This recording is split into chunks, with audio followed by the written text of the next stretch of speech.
ഭയം ചെറിയൊരു വിഷയം കൊണ്ട് മാത്രം വരില്ല അല്ലേ, പല കാര്യങ്ങളും ഇങ്ങനെ ആഡ് ഓൺ ചെയ്യുമ്പോഴാണ് ഭയം. ഒരു കാര്യം നടന്നു കഴിയുമ്പോൾ ആ ഭയം പെട്ടെന്ന് വരുന്നത് എങ്ങനെയെന്നറിയോ, വീണ്ടും അതിനെക്കുറിച്ച് ചിന്തിക്കുമ്പോഴാണ് ഭയം. അപ്പൊ അതിനെക്കുറിച്ച് ചിന്തിക്കുമ്പോൾ ഭയം വരാം. ആ കുഞ്ഞിൽ അത് എങ്ങനെ ജീവിക്കും, ഞാൻ ആ റൂമിൽ ഞാൻ അവളെ പറ്റി ചിന്തകൾ കൊണ്ട് ഉള്ള ഭയം.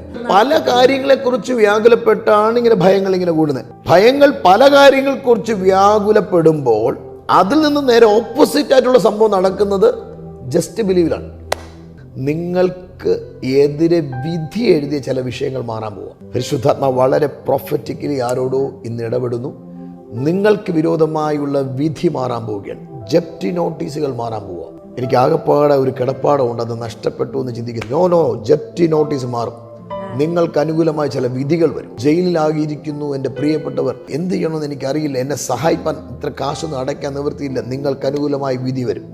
നിങ്ങൾക്ക് അനുകൂലമായ ആ വാക്കിന് വളരെ പരിശുദ്ധന്മാർ അവിടെ ഒന്ന് പോസ് ചെയ്യുക. അങ്ങനെ തന്നെ ആരോടോ കർത്താവ് വീണ്ടും ശക്തമായി ഇടപെടുന്നു. നിങ്ങൾക്ക് അനുകൂലമായ വിധി വരും. നിങ്ങളുടെ ജോലിക്ക് വേണ്ടി പലരോടും റെക്കമെൻഡ് ചെയ്തു, പക്ഷേ സാധ്യത ഒന്നും ഉണ്ടായില്ല. എല്ലാവരും നിങ്ങളെ സഹായിക്കാമെന്ന് പറഞ്ഞവരൊക്കെ പിന്മാറി. നിങ്ങൾക്ക് അനുകൂലമായി വിധി വരാൻ പോവുകയാണ്. നിങ്ങൾ ഇന്ന് ആ ക്വാളിഫിക്കേഷൻ എനിക്കില്ല, നേരത്തെ ഇത് മതിയായിരുന്നു, ഇപ്പോൾ ആ തസ്തികയിൽ കയറാൻ, ആ പൊസിഷനിൽ കയറാനുള്ള ക്വാളിഫിക്കേഷൻ ഇല്ല, നിങ്ങൾക്ക് അനുകൂലമായി വിധി വരും. ഏറ്റെടുക്കുക ഈ വചനത്തെ, അങ്ങനെ തന്നെ വിശ്വസിക്കുക.